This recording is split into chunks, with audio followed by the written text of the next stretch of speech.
thank you so much for having me back. This is really exciting. I'm not a political person, but in the past year or two, I have grown to really love politics, and I get really excited when I talk about it. Um, so the last time I was here was in January, and I gave a kind of an overview of what we can expect this year in the Florida legislative session. And now we're here for the the autopsy report here. It wasn't great this year, but I titled this Because We Can. And if you've followed some of the shenanigans that have happened this past year in the session, you'll know why, and I'll talk about that later. Okay, so oops, here we go. So as I said previously, when I was here last time, I gave a synopsis of all these filed bills, and I divided them into 3 sections. So there's the separation of church and state ones, education related ones, and social justice related ones. And because I'm from Pittsburgh, I also designated them whether they're good, which is an Eaton Park smiley face cookie, or if they were bad. So they got a Mr. Yuck sticker, which was my pediatrician actually invented. Dr. Moriarty, no less, which is kind of creepy. But so I think I was like really optimistic. I'm like, yeah, there's a ton of good bills, and there's actually some hope this year, and that all went down the tube. So I think this is the slide here that I said that what we can expect. It's from separation of church and state type issue for as far as advocates go. We were at a disadvantage. We knew that going in. It was going to be a fight, and we would have to put up the defense. What it actually turned out to be is just we got clobbered. Like there's no other no way around it. We got absolutely clobbered on all fronts by the religious right. It was really demoralizing, for lack of a better word. And so I don't feel like I need to go into like, the whole testifying process or anything, but I do want to make it clear that this was an extremely weird year when it came to going in front of the legislature and talking. So in the House, when you have to when you wanted to speak against a bill, if you were a normal person, a citizen, like a private citizen like I am, you would have to put in you have to go online and enter a reservation. You'd have to reserve a spot to testify against a bill. Now, in the past, when the Capitol has been open, you were able to just walk into a meeting room. You go through security, obviously, but you walk into a meeting room and you could stand up and say, you could put in this form that say, I waive in opposition, or I waive in support. You don't have to say anything. You're just saying that I, Devon Graham, am here to oppose this bill. You couldn't do that. So if you wanted to actually reserve a spot in that room, which there were very few seats that they were opening, you would have to actually have something written up, unless you were a lobbyist. Lobbyists were allowed to go in and waive, but normal citizens couldn't. So I felt like you always had to be prepared to say something if you got in. On the Senate, the other hand, we knew it was going to be really weird with them, but we would have to go to the Tucker Center, the FSU Civic Center, which is about half a mile down the road from the Capitol. And as you can see on the bottom left here, this is what a room would look like. They would have overflow rooms, would just look the same, but it was very cold, I can say that. Sometimes I sat there for 6 hours a day, and it was just freezing. But everyone's spread apart. You're watching a screen, and as you can see on the top left-hand corner, this is what we could see, and that was what was going on in the Senate's chamber. And so normally when you testify before the Senate or the House, you can see the people in front of you. You can see their reactions. You can read the room. You couldn't do that because you couldn't see anything. All you would be able to see as you're speaking here at the podium, like my friend Rin is, all you're looking at is actually a video of yourself, which is really disconcerting because there's like a 2-second lapse, and it really threw a lot of people off. Like, so you're just staring at a video of yourself that's 2 seconds behind, and you're supposed to be looking at the camera over here, but instead you're looking at the screen. It was all messed up. I don't think it just wasn't, I didn't feel like it was impactful. If you went in just have something to say, you weren't having the impact you would under normal non-COVID circumstances. So we were already at a disadvantage just for that. I also want to talk a little bit about a lot of the shenanigans that went on during the session. And I think COVID was used as an excuse to exclude normal citizens from the chambers, so they couldn't see what was going on, and they couldn't have a say in the process and say this is wrong, or we would have to depend on our legislators who are opposing those ideas to say something if they could. We saw a lot of voting violations. So if you can see up here in the top left-hand corner, it's Kelly Stargell. She's the chairman of the Rules Committee. No less, she's voting for someone who is not in the room. Whether they know that she's voting for or not, I couldn't say. That happened a lot. It happened on both sides. So I'm not going to say this is like a Republican only thing. This happened on both sides. There's a rule that if you are in the chamber, you have to vote. And we saw a lot of people just sit at their desks and not vote on something that they really should have. Again, both sides of the aisle. We see, I said before that the title is Because We Can.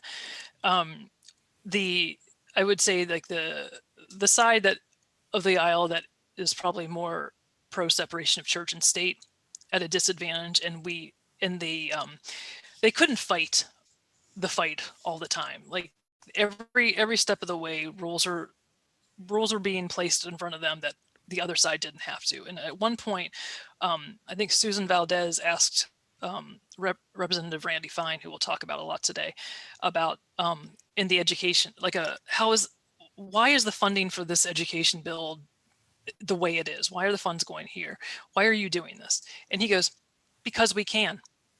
And that was like, it was like stone silence. And the look on her face is like, I can't believe that. And she goes, I can't believe you seriously just said that to me. And then she was asked to rephrase her question. So they just knew that they could get away with what they were doing, and they did. We saw a lot of bills that were hidden in amendments. So bills that had died, that we thought were off the table, we don't have to see them ever again, breathe a sigh of relief. They would be brought back hidden into another bill as an amendment, a completely unrelated bill, which again is against the rules, but they put them back into bills as amendments, and then that bill would pass, and so therefore the bill that we thought was dead is now alive.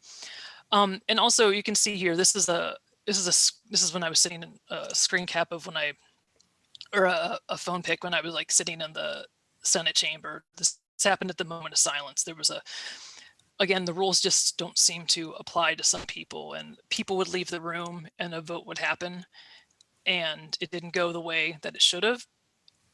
And so even though the vote happened, they would just re-vote. And that's what's going on. They're calling like some parliamentary drama, and it didn't go well for our side in the end. But another time I think this was the social media bill in the House. It failed. I think it was this. I can't remember. Pretty much you can't be blocked on Facebook if you're a politician, is the sum of it. And it failed. It didn't get the 2/3 majority, and a Democratic senator had a family emergency, or he went to the bathroom. And the second he walked out of the room, he said, we're gonna bring this back up for a vote. And they vote, and they got the majority. So just shenanigans. So this was a lot of the stuff that was going on on the periphery. So going into the actual bills, these are some of the bills that I talked about in January. And so as far as the outright violations of church and state, we had SB 498, HB 259, and this is one that's been brought up several times, and this is the guns in religious institutions. I personally think that if someone wants to bring a gun into a church, and I don't know, survival of the fittest, I guess, let them do what they want with their guns. I don't care. But the issue actually, and I didn't realize this until this was brought up in committee, is that the way they want this into law is because if a church has an education wing, or like a preschool, or it's associated with a high school or something, guns can't be brought into that building whatsoever because there's children involved. And so they wanted a religious exemption, more or less, that if there's a school associated with this church, we still want to bring our guns in. And it almost passed. It did die in committee, so that's something. That's some good news there. Another one was this civil liability for damages related to COVID. This actually passed and was recently signed into law. This had to do with, if you saw it in the news, it was mostly referring to small businesses or just businesses in general, like Publix, and how if they brought their employees back and their employees got COVID or got sick, then they would not be liable for damages or anything related to that, even if they didn't provide the PPE. What's hidden in that bill is that religious institutions were included. They are now exempt from, they are no longer liable. And in my personal issue with this is that religious institutions got exemptions from the very beginning. They didn't have to follow the 10 people or less rules. They could meet indoors when other groups couldn't. And so they're actually super spreaders. We've seen this time and time again. And yet, even though they got that exemption, they are no longer liable for damages related to COVID, which I think is really sad. Oh, I meant to say this earlier. I'm so sorry. This is all my my own personal synopsis and my feelings about what happened here this past legislative session. I'm going to put that out there.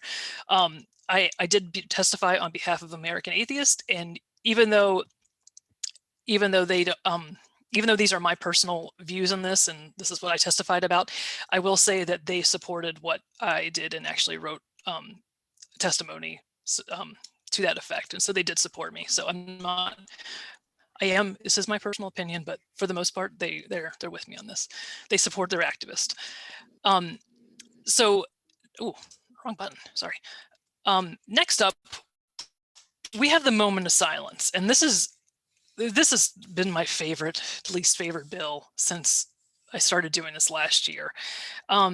This would amend a statute 1003.45 that's called permitting study of the Bible and religion, permitting a brief meditation period. So as it stands in the state of Florida, if a school district wants to institute a moment of silence, they have every right to do so.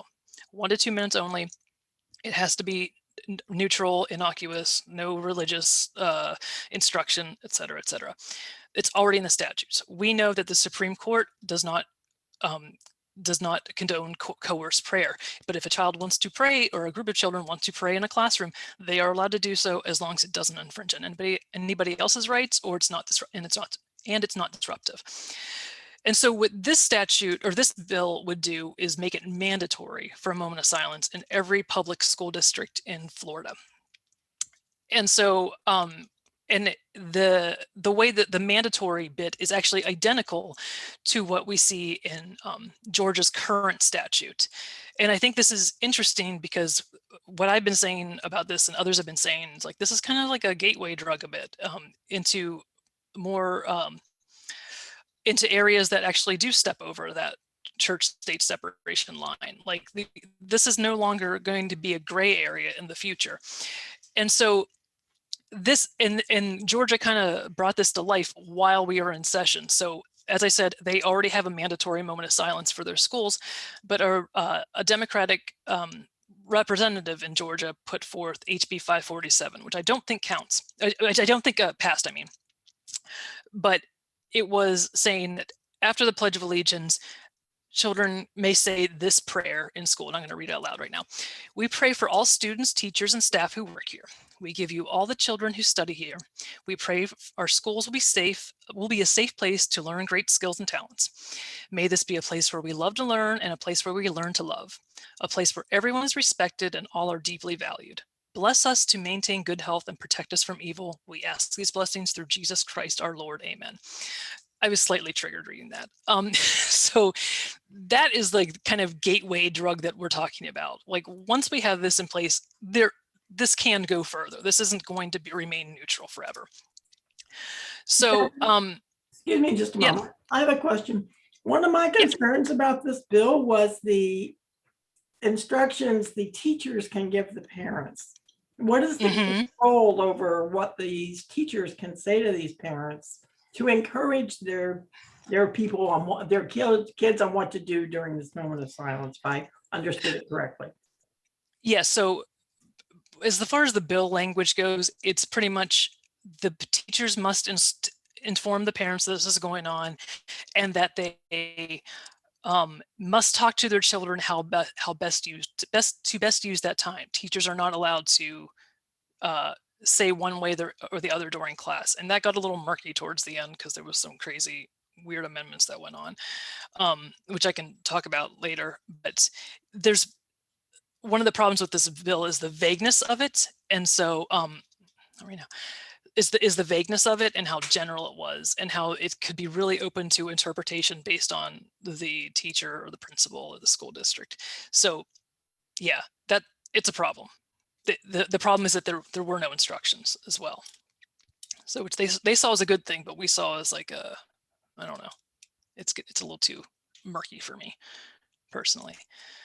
So does that answer your question? I hope so. Oh, did we lose Judy? Oh no. Okay. So let me go back here real quick. So the two sponsors of this bill in the House were Randy Fine here on the left. I've mentioned him before. He's the Because We Can guy.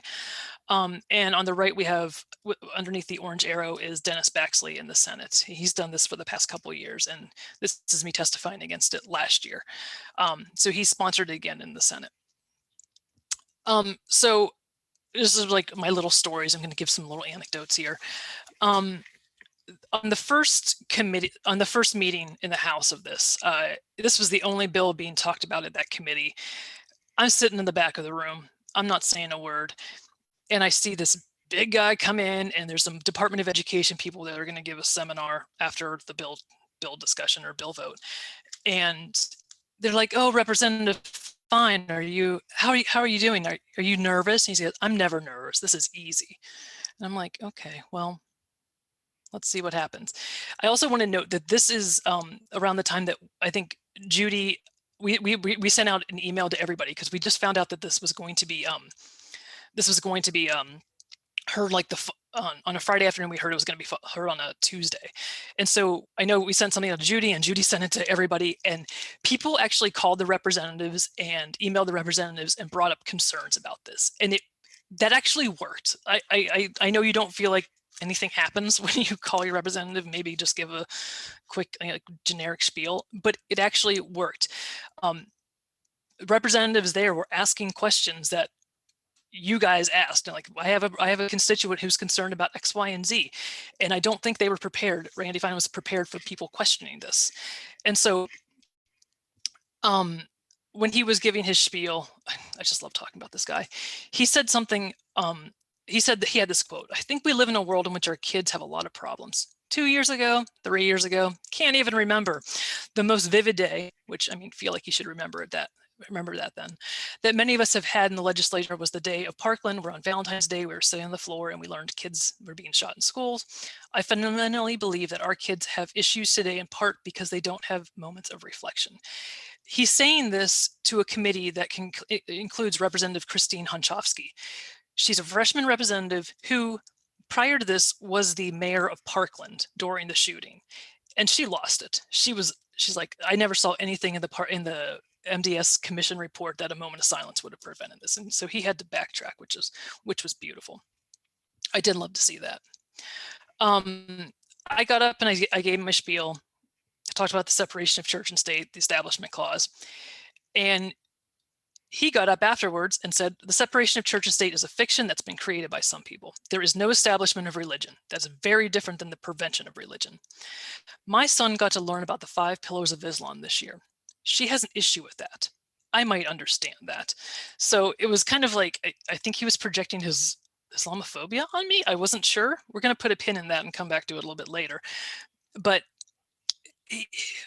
he got a little bit, I don't know, it's poking the bear a little bit when it comes to like talking to a private citizen, which I'm not a big fan of.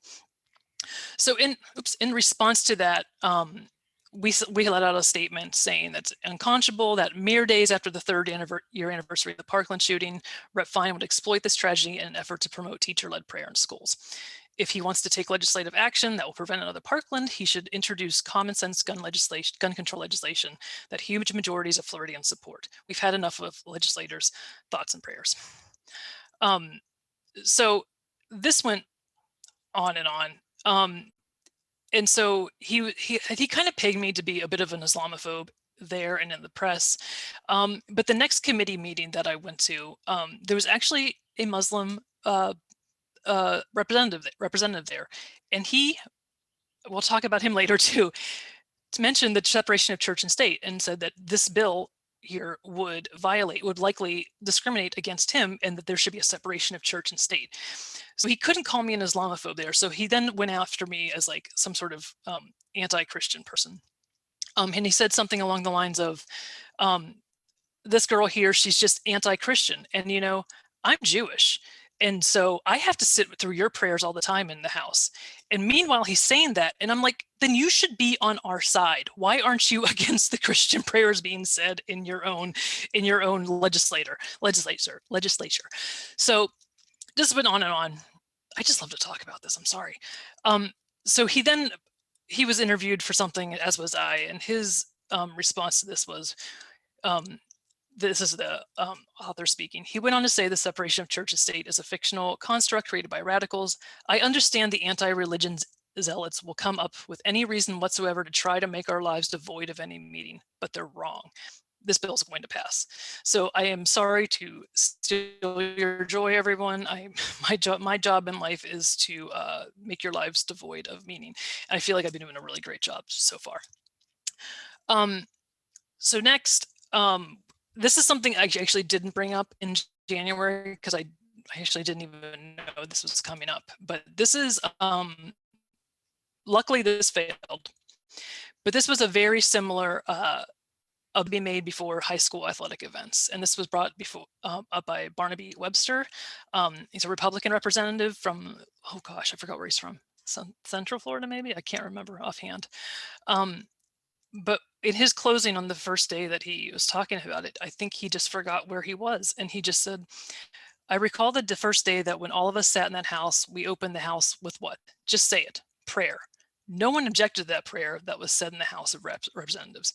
If it's good enough for us as reps, it ought to be good enough for our children. So I ask for your support, and let's not confuse or muddy things. No one's complaining about high school prayer. There have been no lawsuits. Correction, this whole bill is because of a lawsuit. That's why there's a bill in place.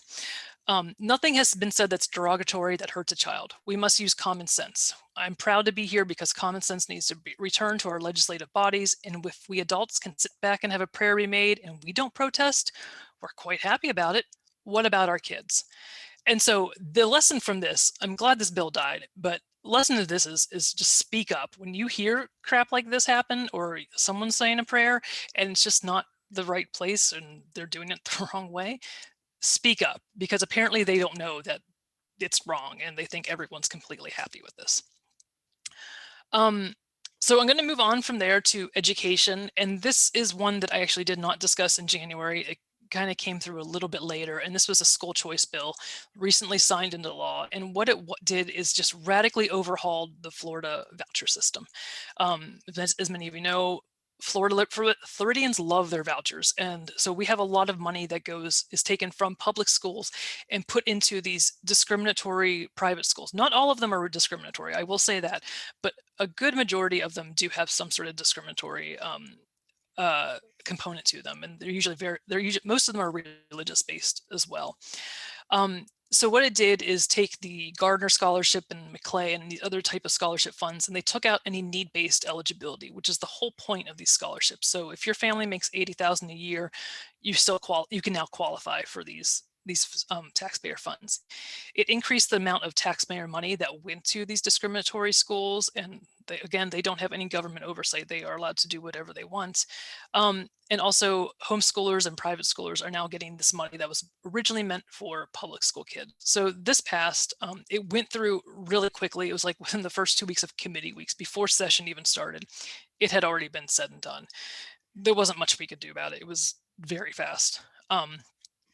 So something we need to watch out for next year. This is another one of my favorites. This became one of my favorites. This is the Parental Bill of Rights. It's been called the Parental Bill of Wrongs. I've also heard it called the Parental Bill of Garbage, which I actually really like. And what it's doing is pitting parents' rights versus a child's rights.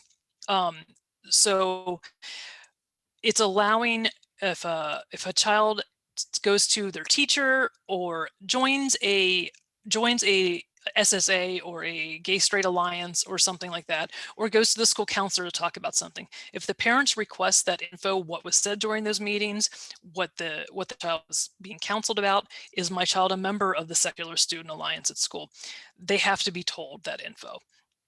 It doesn't matter if that family is going to be forgiving or that kid's going to be left out in the street because of it, which we have seen already in Polk County. It's going to happen. Like, so the parents are going to find out. So this is a lot of Equality Florida and other groups really focused on this outing of LGBTQ plus kids, and I focused on non-religious students, which may undergo the same type of uproar at home. It's a violation of guidance counselors' ethics. Usually counseling sessions are between, the client and the counselor. That's kind of out the window. And the one thing that I focused on specifically in my testimony against this was the medical exemptions based on sincerely held beliefs. So if a child, so people are like, well, so what if the parent has to call to ask if the school has to call the parent to see if their kid needs a Tylenol in the middle of the day for a headache? That's not what this is necessarily about. Idaho is very similar. They also have religious exemptions for medical, for healthcare, and they have a parental bill of rights. And with those combined, they've seen almost 200 kids since these laws have been enacted that have died from non-fatal diseases. All they needed was a blood transfusion or an antibiotic. But because of the parental bill of rights, those kids cannot, a doctor cannot administer those drugs without, or those treatments without written parental permission. This did pass. This is the first time it actually went the whole way through. It's been coming up for years now, but this is on the governor's desk. We don't know what's going to happen, so he hasn't signed it yet. You can see here a little demonstration that happened at the Idaho Capitol where they piled up baby coffins to simulate like all the kids that have died in that state because of these religious exemptions. So that's another heartbreaking thing that went through, but we tried. This is a fun one. I think this is one that is called materials harmful to minors, and it came, the initial gist of it is that it would make Florida an opt-in sex ed state. So there's only 3 other states that are currently opt-in. So if a student wants to take sex ed, their parents have to actually go fill out a form and opt them into it. Everywhere else, other than Utah, Nevada, and Mississippi, it's opt out. If you don't want your kids to take sex ed, you go to the school and fill out a form. There's a lot of weird language in it that, like, breastfeeding would then be harmful and considered pornographic. So you had to remove all those. Any mention of breastfeeding in books in the library, just weird. But what happened is the sponsor actually listened to the critics, and it ended up not being so bad. They took out the opt-ins part of it. And so it actually didn't become the worst bill ever. So now it requires schools to be very upfront about what their sex ed curriculum is. They have to put it on their website. Every year it's reviewed, they have to include a public forum about it. So it's actually didn't end up being the worst thing. However, the Christian Family Coalition lost their ever-loving minds, and they put on what was the most beautiful meltdown I have ever seen in my life. I made a video of it. If we have time later, it's 6 minutes long, and I apologize for that.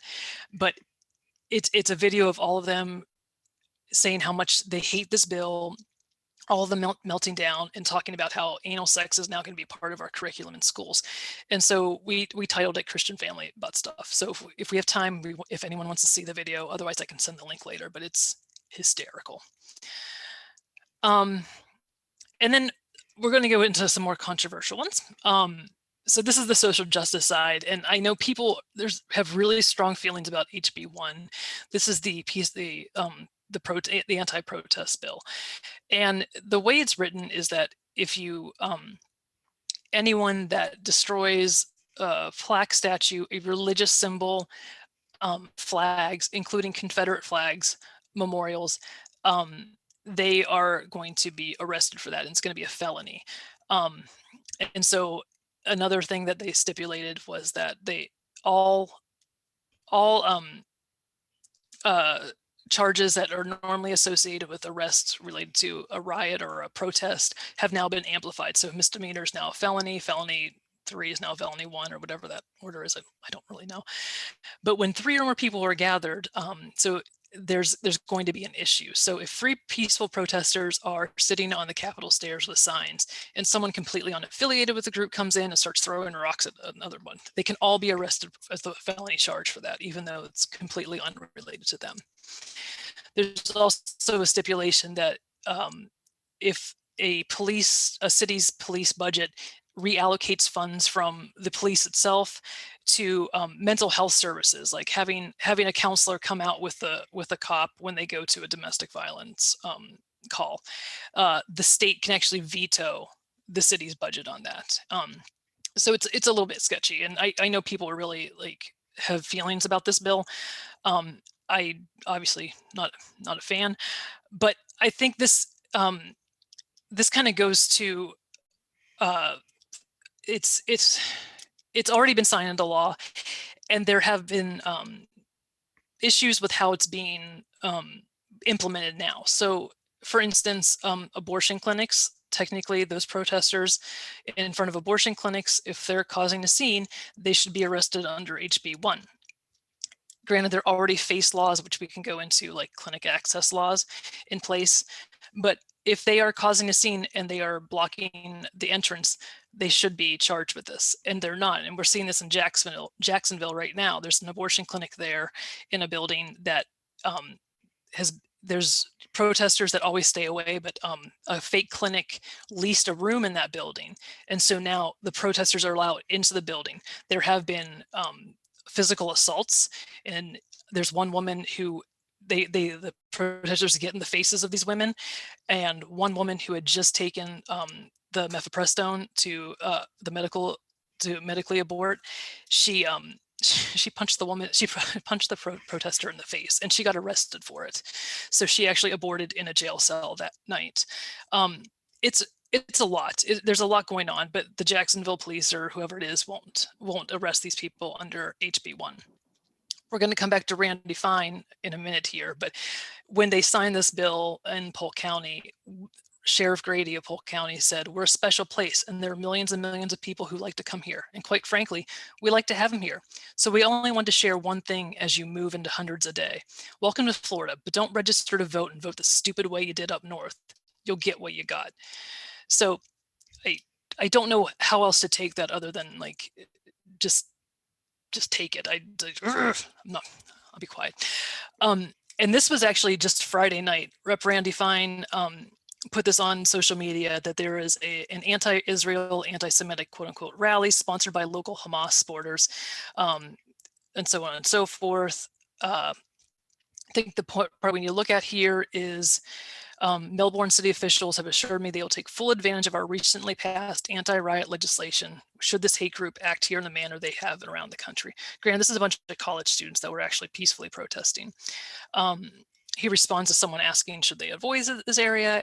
And he said, though part of our anti-riot bill offers increased protection were these Islamic terrorist sympathizers to surround your car, you could do what you needed without risk of punishment.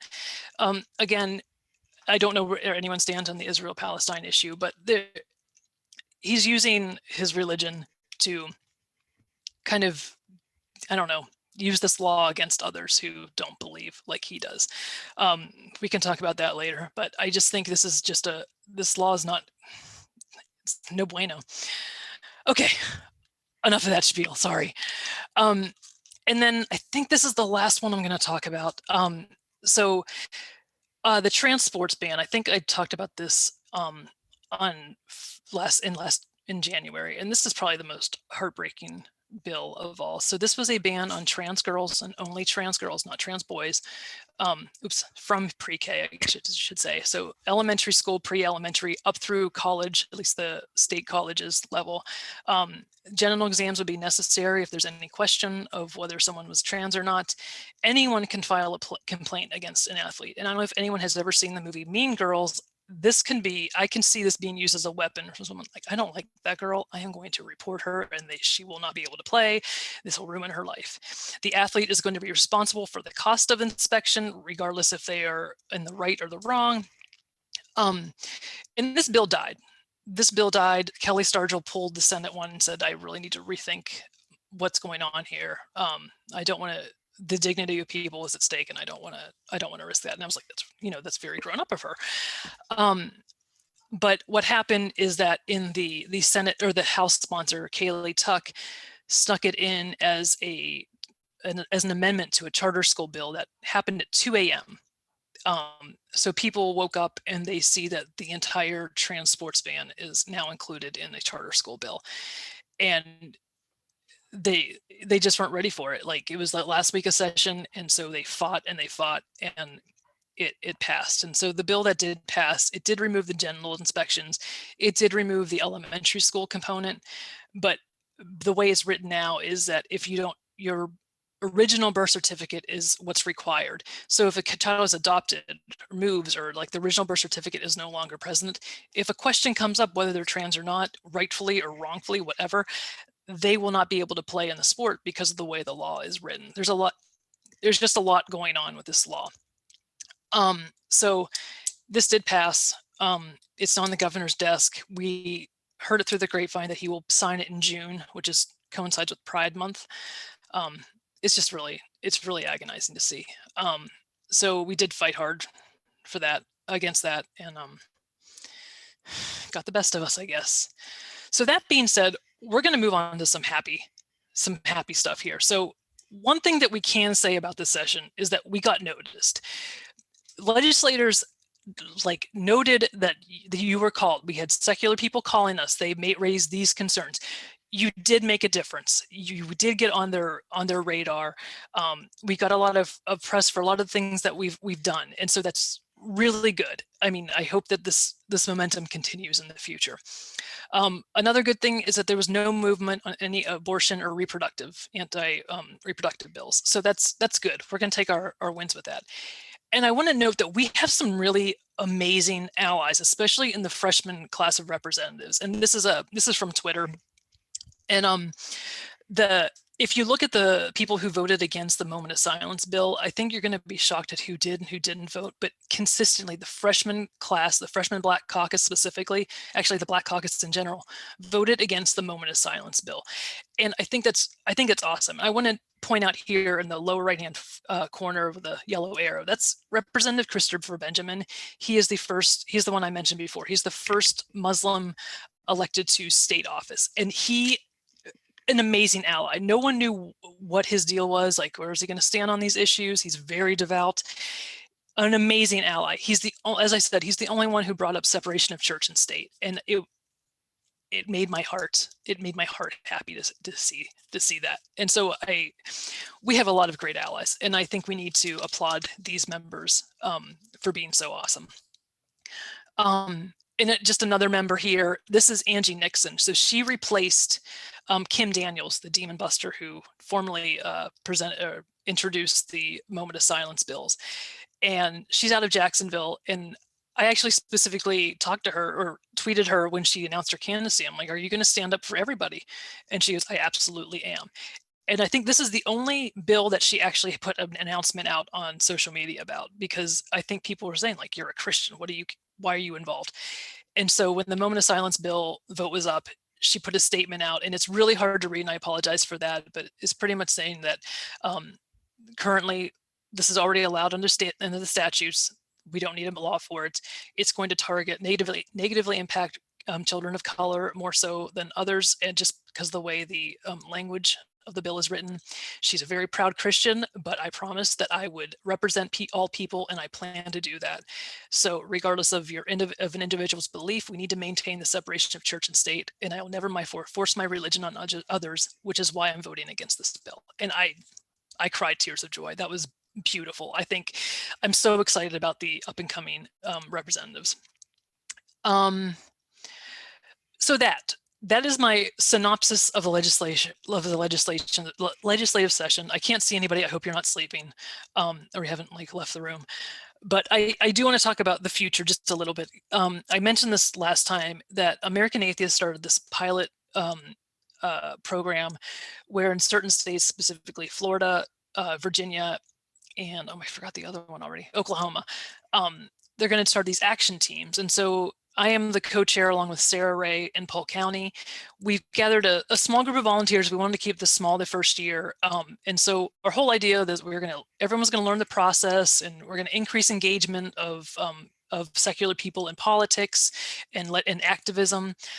We were going to pick bills that we liked or didn't like and go for those. And that's what we did, and go from there. And so one thing that we're looking for in the future, I think because this past session was just so demoralizing, is that we want to make a positive change in the legislative body in Floridians' lives. And so we are proposing now to, citizens cannot file bills or introduce bills, so we have to find sponsors, but we want to propose model legislation that is going to make a positive change in Floridians' lives. And so the one we've chosen, and that we are currently talking with potential allies to build coalition around, is the Patients' Right to Know Act. It's also called the Hospital Transparency Act. So medical providers can and they will deny care based on the sincerely held religious beliefs. So the prime example is always like, this office will not treat trans kids or LGBTQ kids. The Catholic hospitals will not provide contraception or abortion care. And it also goes like, there are other examples as well. And if you have stories about this, I would love to know them. But there's a story about a man who had testicular cancer. He went to a Catholic hospital, and because they want to maintain fertility, instead of giving him the best treatment, which would be to remove the testicles, they would instead gave him some really awful chemo and radiation therapy so he could potentially have kids someday. So there's a lot of ways that these providers are just really not being upfront and honest. And so patients will go to providers and say, I need this done. And they were going to waste time and money traveling to these places because the providers do not have to be upfront with what they are going to provide. And so this bill would require them to be transparent on the services they do provide or don't provide.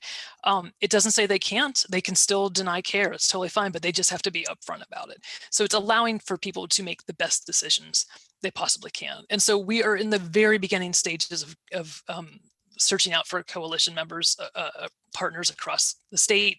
If anyone is really interested, first of all, I want to thank you all for listening. And this is my contact info. Please reach out. I know Judy's reached out, and I appreciate everything that she's done for us. And with that, I'm going to stop the share, and I hope everyone's still there when I'm here. Okay. You're here. Thank you so much. Thank you, I'm going to remove Devon.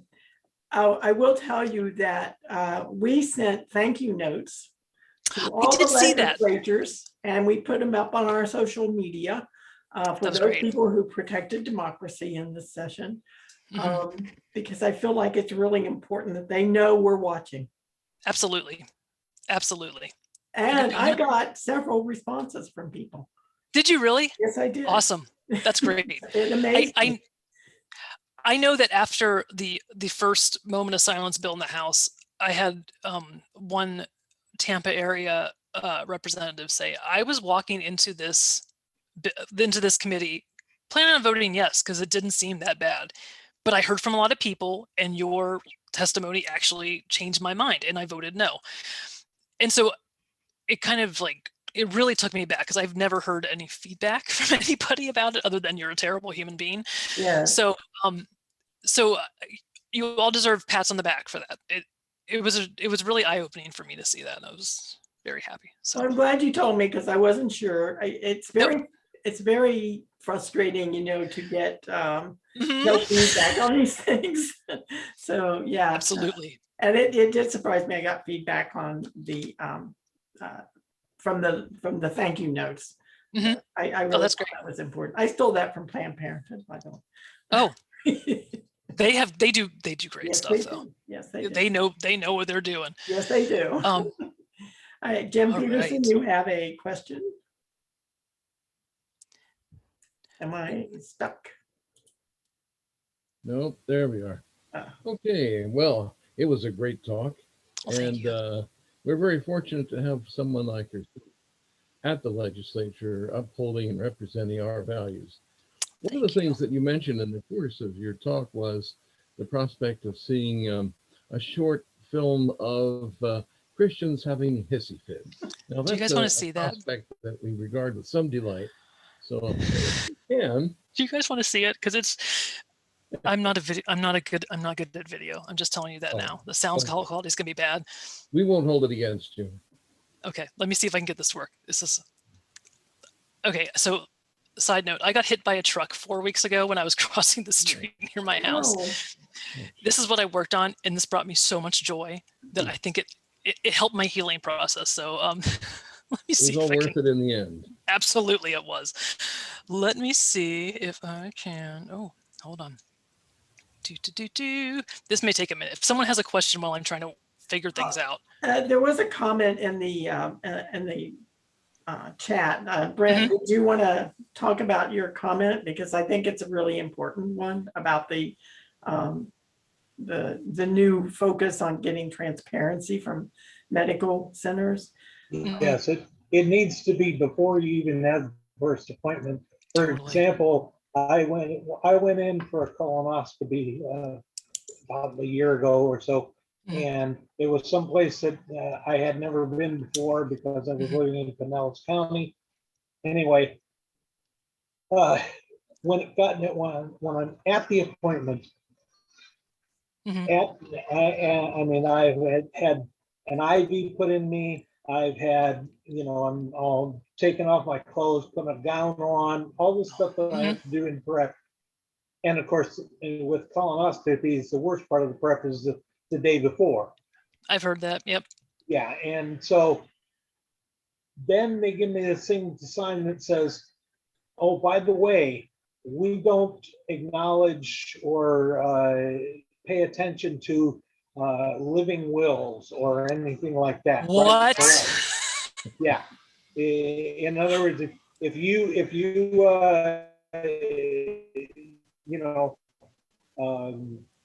go into a coma or anything of that sort, we will do everything within our power to keep you alive, no matter what your living will says.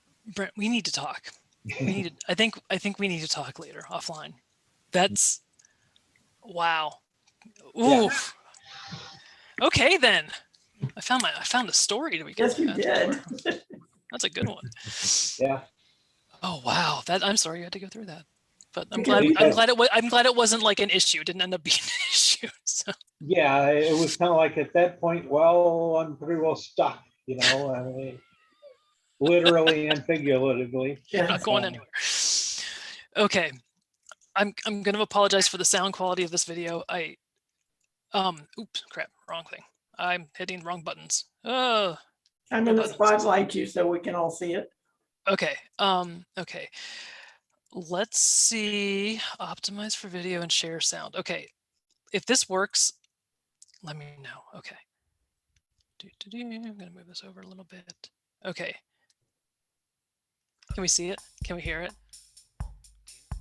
We hear sound there. Okay.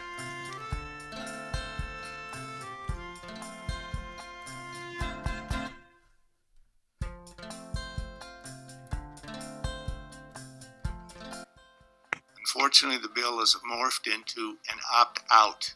I was in charge of over 400 Marines in the medical field. When we went abroad, one of my studies to them was, hey, syphilis exists. Pornography, not syphilis, gonorrhea. That was sex education. Material, it was 6th grade. The material was too much. It was pornographic. It was inappropriate, and he was not ready. And once that door was opened, that was a door that wasn't closed.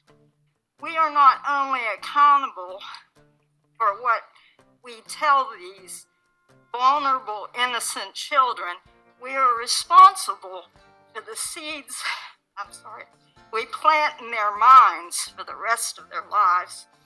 The current curricular sex ed classes are contrary to what we believe is God's best for our children and grandchildren. The true ulterior motive is to broaden gender beyond male and female and to eventually line the pockets. Ma'am, keep of your the comments to the abortionist. bill, please. Current curricular sex ed classes are contrary to what we believe is God's best for our children and grandchildren. For decades, much of what's been taught in sex education classes should probably be entitled How to Have Sex. Acceptance of homosexuality and abortion are often the goal of these lessons, and then now they're rolling out this gender identity as the next move. Say right now, reading, writing, and arithmetic has nothing to do with, anal sex.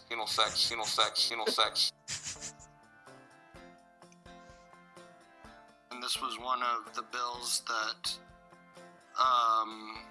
y'all strongly supported. And now you are here telling us to vote against it. Don't you find that a bit disingenuous? Anal sex.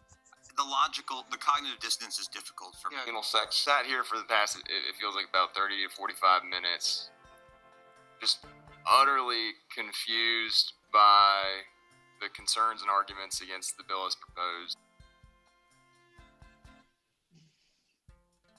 Which of these two options is better for you? You're recognized. I am just going to decline. I'm going to say I oppose as is. I oppose as is. All right. Anal sex. If I don't opt out, if I somehow miss it, he's getting that education. Where if I must opt in, and then he will not get the education if I don't opt him in. So is that a good thing? Do we want? In concept, it's a great thing. They won't do it. They won't do it.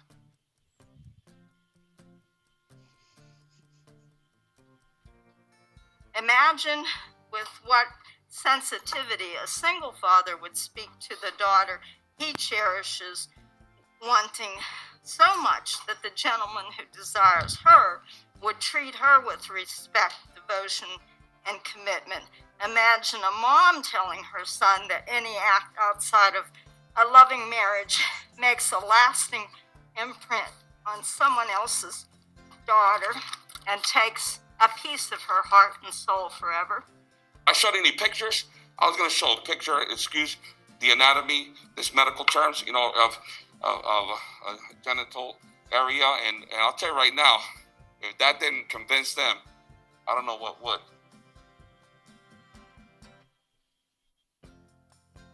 I feel like someone has sold y'all a bill of goods and asked you to come and vilify a bill by a very conservative member of this house who cares very much about children. And you came and you kind of vilified a very caring panel of members who all agree with you. Or should I do that because it's the right thing to do? It's not the right thing to do to put the government in charge. I want to encourage everyone who came up here and listened to that organization to really double check the information that organization is sharing, because I've lost complete faith that they are dealing in good faith when communicating with their members.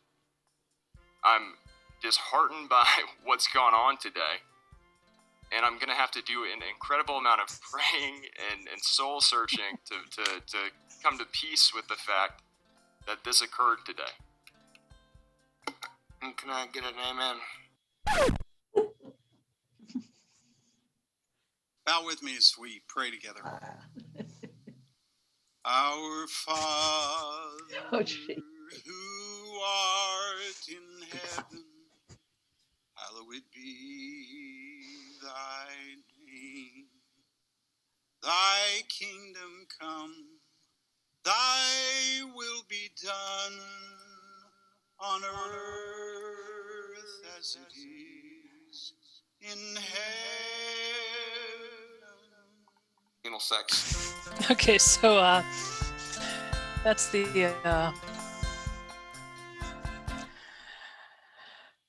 that brought me so much joy. You have no idea. I'm gonna be honest. So the group, so again, that was the bill that was like, it was going to make us an opt-in state. They took out the opt-out, that opt-in part. So it's just letting people know that this is what the sex ed curriculum is going to be in the school district. And that was the Christian Family Coalition that was busing people up from South Florida to fight that. And they're gonna have to do a lot of pray really hard about their They even read what the Bible says about no no what they're talking about. no, they did not.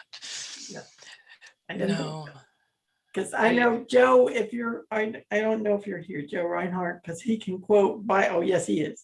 Would you like to give us a little talk about what the Bible says about sex and marriage and the place of religion? Well, the link that you sent around just the other day covers that very well. The list of how the woman should be so subservient. All of those are derived directly from the Bible. Basically, a woman is slightly less important than a cow. yeah, sure. There is, in my understanding, there is even a formula for causing an abortion in the Bible. There is. There is, as a matter of fact, drinking the water off, mixed with the dirt off the floor of the synagogue. But, you know, there are instructions on how to sell your daughter into slavery. If your wife has a child, she's unclean. If she has a girl child, she's unclean for twice as long. Yeah. Any girl whose father is a priest or a rabbi who axed the whore is to be burned alive. Great. Yeah. They're less important than children even. Yeah. I think we should put together a little thing of, you want the Bible sex, you want sex as it's sort of portrayed in the Bible, here, have it. Here's what you got to do. Yeah, let's teach this in school. Jim Young, you have a question? I think that the email you sent was a link to a Christian article that had 10 rules that for wives with respect to submitting to sex for their husbands was really right on the mark. It has a lot to do with this, and essentially it outraged me, because what those 10 rules stated was that a woman who marries is the property of her husband. She has no right to refuse sex under any circumstances. And I'm reading through this, and I'm like to go ballistic. And I commented, I don't know whether they removed my comment or not, but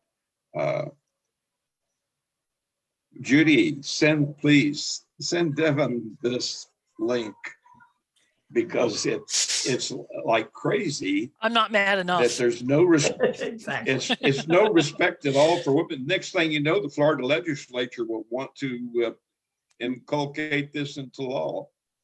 Yes. Yes. And they also have a site on gender identity.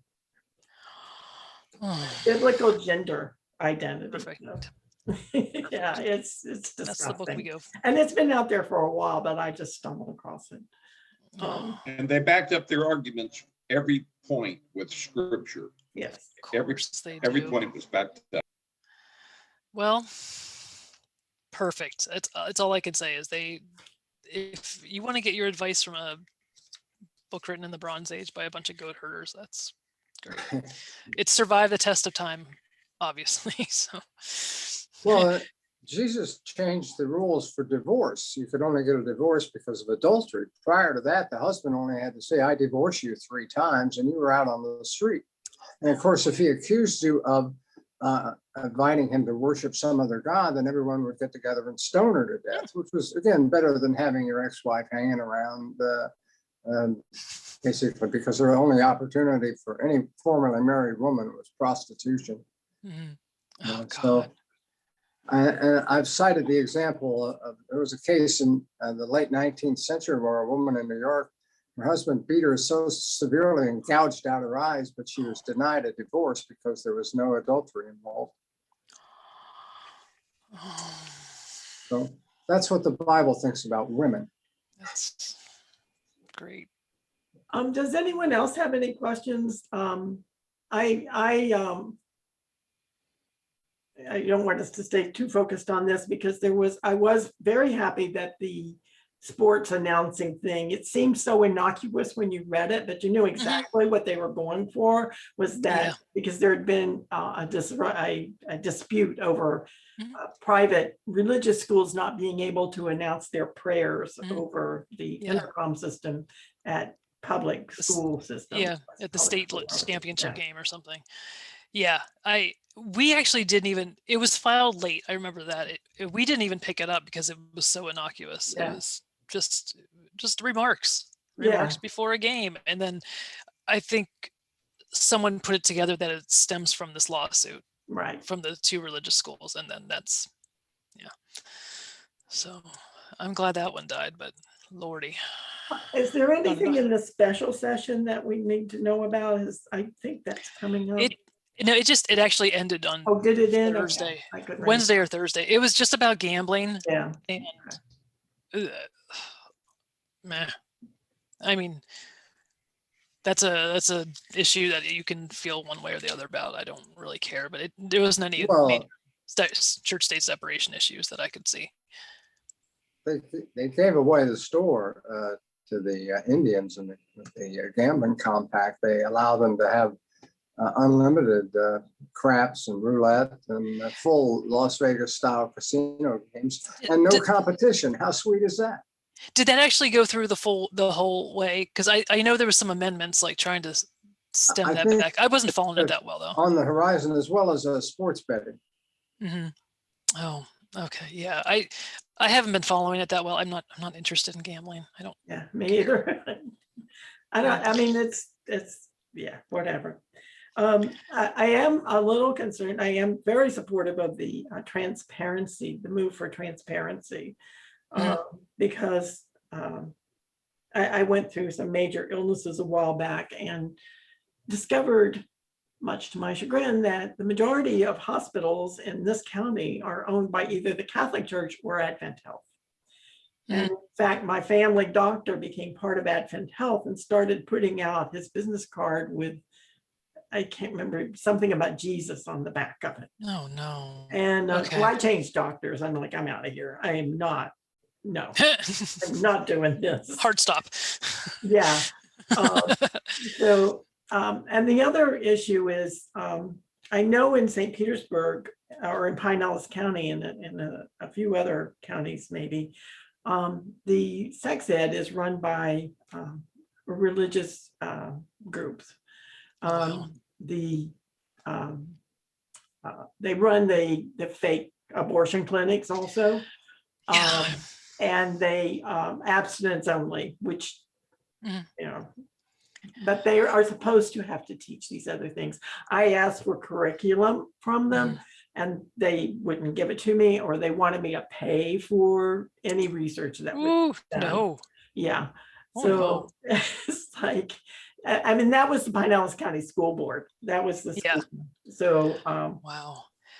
So if 410's signed into law, they have to have it on their website and it'll be available. Like technically Florida is an abstinence only state, but there's like the counties or districts can do what they want. There's like leeway. So some counties are better than others, but yeah, those fake clinics are bad news. Yes, they are.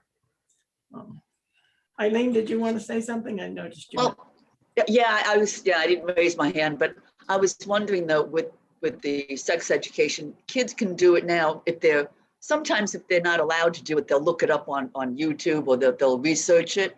So is there any way that they're going to be able to stop anybody under a certain age from accessing sex education on YouTube? Online. That's what I was just, online. Yeah, that's. Yeah, I mean, what they do in their homes, they can do whatever. I know my son has a laptop from his school and I'm shocked at what they allow him to get on. I've walked in on some stuff I don't ever want to see again. But but I know that like we have a child control on my daughter's laptop. It's her own personal one, and she can't do anything on YouTube. So she's got to come talk to me, I guess. Yeah, I'm just thinking, Yeah, I think it's because I went to Catholic school, I knew nothing, I mean, it was sort of, you weren't even allowed to think about it. Oh yeah. So it's, and ignorance is not bliss. I mean, that's what's so annoying about it. So I made sure my daughter knew everything.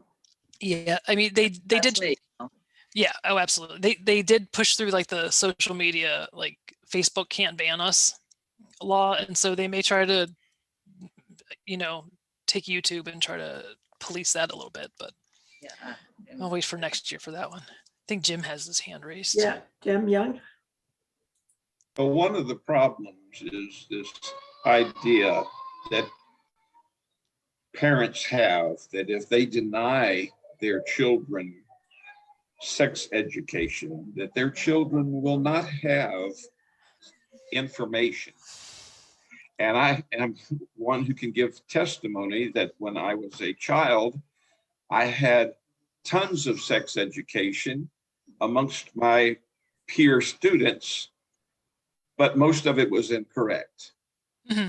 So the reality is you can't keep a child from entertaining ideas about sex, but you can prevent them from entertaining the correct ideas. Yes. And that is where this problem, these Christians might think, oh, my daughter or my son, they have absolutely no exposure to sex at all. I got news for them. Oh, honey. Yeah. I had nudie books and anything that you could think of. There wasn't anybody denying me access to sex. They were simply denying access to sex education. Yeah, as someone raised evangelical in purity culture, it doesn't help you when they don't show you, when they teach you anything. It makes it a whole lot worse for you in the long run. Tim Peterson has his hand up, and Joe, I see you, even though you're not raising your electronic hand. Joe. Okay, well, I was thinking in regard to Jim's comment that in fact keeping children ignorant is one of the great recruiting tools that the most backward religions have, because by making one of the great principal preoccupations of adolescence an empty pit, a dark hole of ignorance and lack of knowledge, they exercise more control.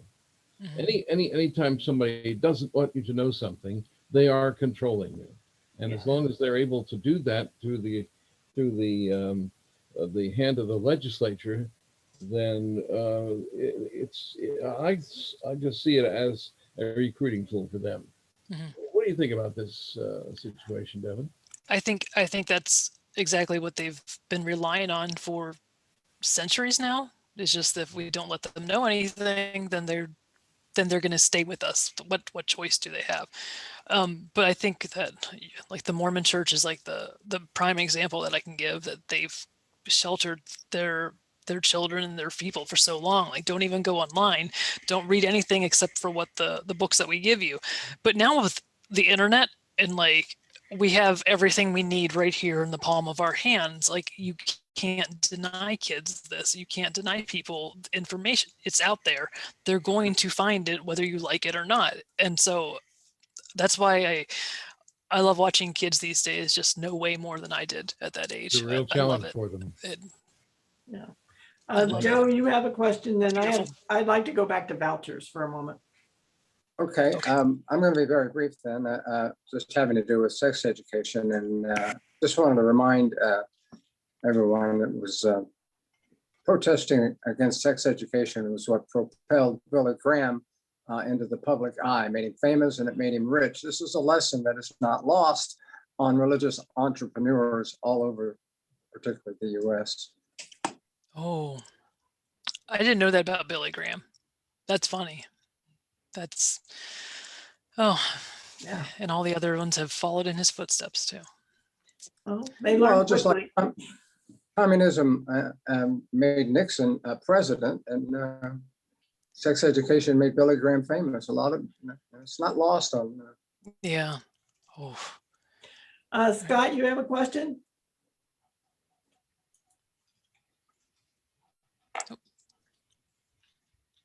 Did he go away, Scott? Can't hear you, Scott. You're muted. Okay, I'm unmuted. Am I unmuted? Okay. Yes. We hear you now.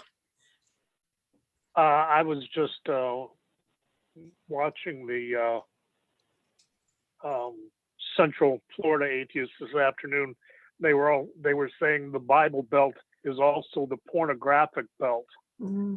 That people that keep track of where the hits on their websites come from say that Florida, Alabama, Mississippi, the entire Bible Belt is also the pornographic belt.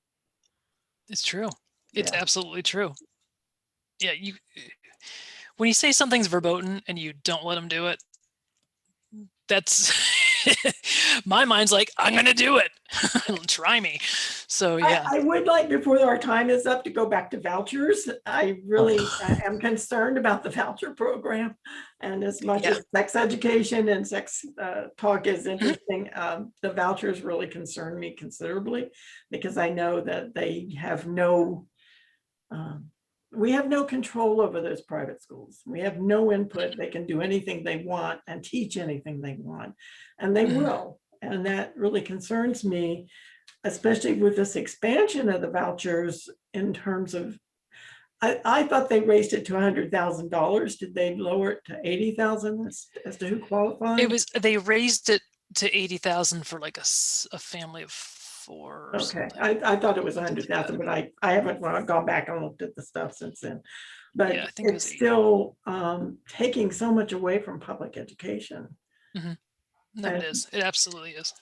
And that I don't know if you remember back in my Pollyanna days in January, when I was like, look at all these great education bills. They're putting bills forth that will require these religious schools and private schools to be upfront about their discrimination if they want to receive state funds, or not have the discrimination caveats in their applications if they want to get state funds and all that kind of stuff. And not a single one of those good bills ever saw the light of day. None of them.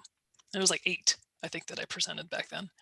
Not a single one. So I think for at least the next year, we have to just suck it up and just hope that it doesn't get worse.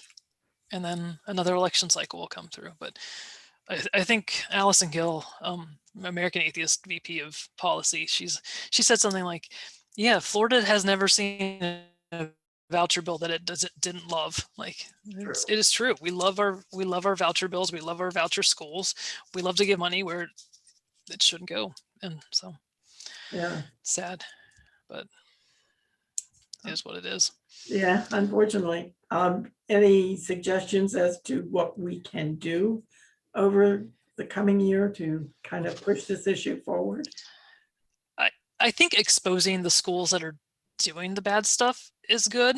I mean, there are schools out there that are not discriminatory and are, even religious ones that are just open, and they're good. They're providing decent education, and they're allowing state inspectors to come in and, check them out. But I think when you expose what's there, because most people don't realize that the little school down at the end of the road is not letting, is discriminating against, is firing the gay teacher, or, is doing all this stuff. There's no facilities for anything. The kids all sit in a damp, mold-infested room. Getting that info out, I think, is important. Just putting it out in the sunshine, I think, is great. But as far as I guess the other option would be start talking to your representatives about promoting these good bills, like trying to get some transparency in what these schools are doing, and try to get some supervision or some government oversight in them. I'm not like the education expert or anything. I don't know. I'm not entirely clear how the whole system works, but as a parent, I think that I would like to know what these schools are actually in, what's going on in these schools. So that's me. I don't have any great advice on that though, other than just do the best you can. Thank you. No Jim Young, you want to ask a question, make a comment? Well, I want to refer back to the sex education, because I want to ask Devon if during the discussions that she audited, did anyone ever bring up the fact that by not giving children comprehensive sex education, we are inviting online predators to take advantage, or we're actually giving them access to victimize children? Yep. Because if you don't have these conversations with children to prepare them for the real world, they are like little sheep going to the slaughter. And especially online in today's environment, this is something that public schools should be talking about. And I don't know whether they are or not. Yeah. But I should think that this would be a huge part of the issue. No, you're absolutely right. At least in that committee meeting, no one said anything about online predators at all. But you're right. By not giving kids the knowledge, they are going to be more susceptible to fall prey to these predators.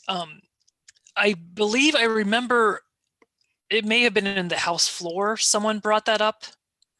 I can't really remember. It was brought up at some point as we need to let our kids know what's going on. But the comprehensive sex ed was never brought up in that discussion of that particular bill. But that's something else I wanted to say about that.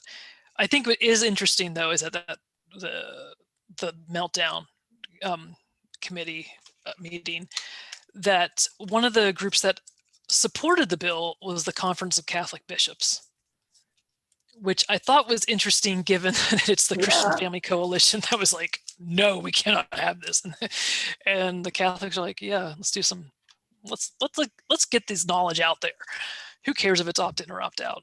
Like that was a little bit of a caveat there. Wasn't expecting. Yeah. One of the things that I always think about when they talk about not giving knowledge to kids is the parents. They did that study about kids and guns. I don't know if you're familiar with that study, but these parents were all like, oh no, my kid's been trained really well on how to handle guns and knows not to touch them when we're not around. And they did this study by putting the kids in a room where they knew there was a gun. And then the parents left and said, we expect you to not touch it. And the first thing the kids did was go for the gun.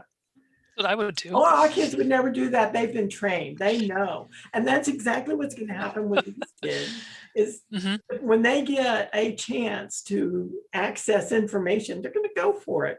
And these parents are being naive, thinking that they're not. The times have changed. Yeah, I don't think it was probably great for when they were growing up, honestly. Like I'm sure my parents did stuff I don't want to know about, but yeah, our kids aren't, and that goes to like the language that was used a lot when it came to like the Bill of Rights. Even like there was a lot of that authoritarian type language that it grossed me out. Like we need to have authority over, we have authority over our kids. It is our right to do this. And it was just, it made me cringy because like, that's how I grew up. And me too. And I heard it all the time. It really was bad for me. It's when anybody gets on that authoritarian role, it's like, no, I'm not going there.